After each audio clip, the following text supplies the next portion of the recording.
देखी जो घर की गरबत तो चुपके से मर गई एक बेटी अपने बाप पर एहसान कर गई।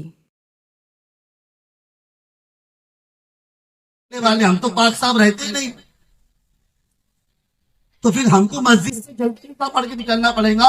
इसीलिए स्टेज सजाओ, मौलवी साहब का अपने बाप का सालदार है, बुलाओ उसको।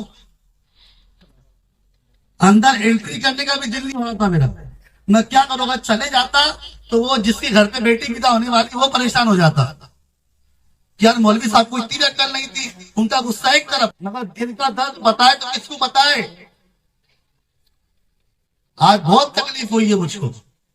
शायद कि आपको मेरी बात तल्ख लगे, बुरी लगे, मुझे माफ कर देना, लिख लूंगा तो 4 गालियां दे देना मुझको। मगर अल्लाह ने मुझको भी एक बेटी दी है। और आज उम्मत का हाल जिस कदर हो चुका है ना, रोने के लिए आखिर में ऐसा नहीं, इतना गंदा उम्मत का हाल। हर एक इंसान जानता है कि उसे शादी किस तरीके से करनी चाहिए। अगर यही हाल हो गया ना, अभी देखिए पंखा लगाया जा रहा है बेचारे दूल्हे के लिए, क्यों? इतना सायरा का तमाशा नहीं होता तो ये पंखे लगते भी नहीं।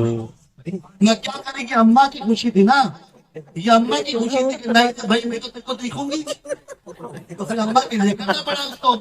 बिल्कुल ये आप मेरे में थे। बच्चे घर में जाके और आगे ये काम नहीं चलने वाला। अल्लाह उसका वास्ता है कि मैं उससे हाथ जोड़ के कह रहा हूँ, ये सब कुछ हो जाना। बच्चा है। अगर आप कवाली के साथ बैठी लगा देना था, क्यों कवाली वालों को बदनाम करे आपने? वहां से नहीं जी भरा तो यहाँ से जी भर लिया आपने। फिर पढ़ाने के लिए सुन्नी हजरत आए थे, फटाकड़े भी चले सुन्नी हजरत को। वो जो यहाँ का मौलवी, आंध्रोद का मौलवी जो पढ़ाने वो अपने घर में बैठे बैठे अल्लाह का शुक्र अदा कर रहा हूँ। और जवाब हमको देना बोल रहे जो बोल रहे जो ऐसे वाली पीड़ा करे फिर बात करो चले करेंगे 1000-1500 के अंदर मांग जाते हैं, डब्बा दे दो या गोश्त माने खिला दो, बात खत्म हो जाएगी। मगर नहीं, कुछ ऐसे मिलेंगे आपको जो आपका भी खरीद सकते हैं। जिम्मेदार कौन है? कोई नहीं है। सिर्फ हमारा हाजी नमाजी बनना या सेठ साहब बनना या बड़ी गाड़ी में आना हमारी कौम को इज्जत नहीं दे सकता। इसलिए गुजारिश है मेरी आज आपसे कि कोशिश करें कि हमारा खानदान कोई भी ऊंचा हो, नीचा हो, बीच का हो, किधर का भी हो, हमारे यहाँ शादी का एक ही रूल होना चाहिए। तब जाके लगेगा कि वाकई में मुसलमानों की वाकई बात आ रही है कि इतने लोग इस तरीके से निकाह पढ़ाते हैं। बस अल्लाह की बारगाह में दुआ है कि रब्बे कदीर, ये जो बातें मैंने की है, कोई मुझे कहने के लिए कहा नहीं गया था। मैं हर जगह यही बातें करता हूँ। कभी कभी मुझे भी लगता है कि मुझे इतनी सख्त बातें नहीं करनी चाहिए, मगर अब ये सोच लिया है कि नश्ता लगाने वाले को डॉक्टर कहते हैं, वो कातिल नहीं होता है। वो नश्ता लगा के आपके जख्म को सही करता है। अगर मैंने आज आग बंद कर दी, 1500-2000 रुपए लिए यहाँ से निकल गया ना, कल मैदान महशर में मुझसे सवाल होगा कि आपने पैसों के ईमान को बेच दिया। कई महफिलों में जाना होता है तो दूल्हा आने के पहले लोग कहते हैं हजरत जरा बयान कर दो। मैं कहता क्यों भाई, टाइम पास के लिए?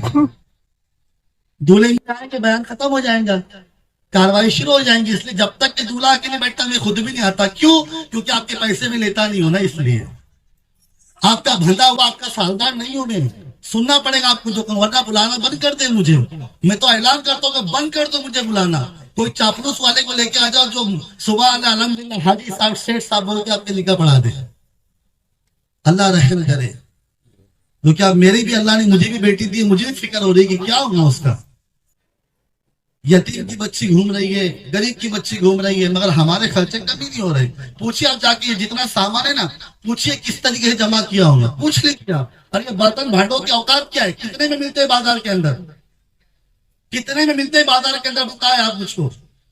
आज ये कि जब तक के सोने के सेवदार पहन के जाओगे कि मैं तो बड़े घर के दिखने वाली भी नहीं है।